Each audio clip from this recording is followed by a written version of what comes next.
Hi everybody. It's been a while since I recorded a video, but lately I've been getting a lot of questions about how I edge my paintings, how I edge my wood boards.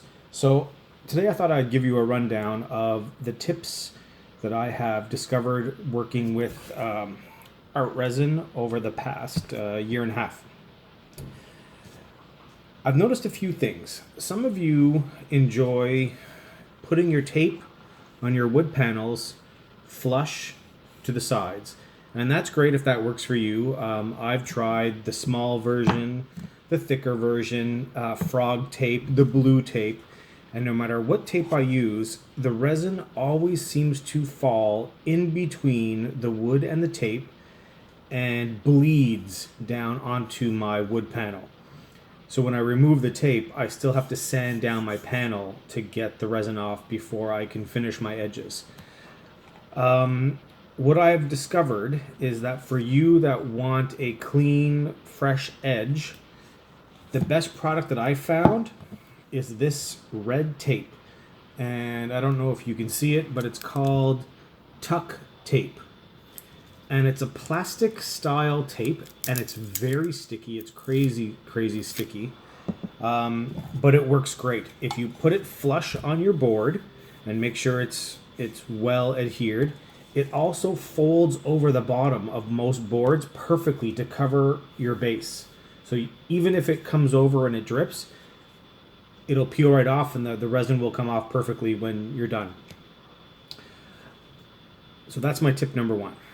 Number two is for those of you who like to put a thicker layer of resin, I've noticed that you're putting your tape like this. You're damming. They call it damming or framing your resin.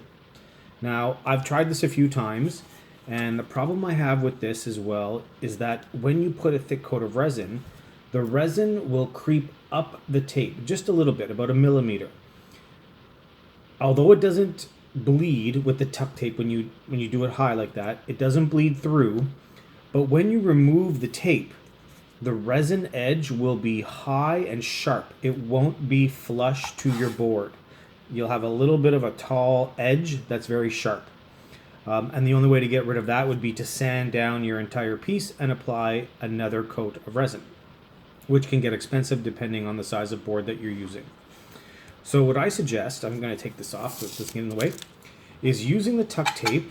Again, you only create a lip about that high. I don't know if you can see. It's just a fraction of an inch above the board. That's really all you need. If you do that, and when you apply your resin, even if it comes over the top, it doesn't matter. The tape will give a nice dam effect, and it'll keep your resin perfectly flat. It'll avoid all the drips, but even if you do get a drip, the base is still covered, and the resin will pop right off. I've never had a problem using this technique. Once you put the tuck tape on, you just have to make sure that you rub it onto the board to make sure that the tape adheres to the board so you don't get the drips on the inside. But for the most part, it works like magic. And it takes no time at all to take the tape off. Sometimes if you wait too long, if you wait more than a day to take the tape off, it can become a little bit of a pain. You have to use your nail or an X-Acto knife to just pull up the paint that adheres to the wood. A light sanding with the sanding block will remove that with no problem. If you need to put on a second coat, which normally you wouldn't, you can do that as well, and you don't have to tape if you're putting on a second coat. One of the other reasons why I enjoy doing this particular technique with the little bit of a lip is that if you use the correct amount of resin, you won't get fish eyes or any kind of error with your resin, abnormalities.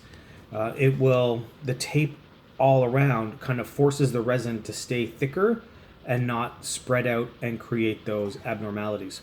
So that has really worked for me. And once that's done, of course, you just peel off the tape. It comes off easy. And then you can paint your edges black or stain them. That seems to be very popular these days. It's very pretty. For those of you who pour, a stained, clean edge is quite popular. But yeah, so I hope that works out for you. If you have any questions, you know where to find me.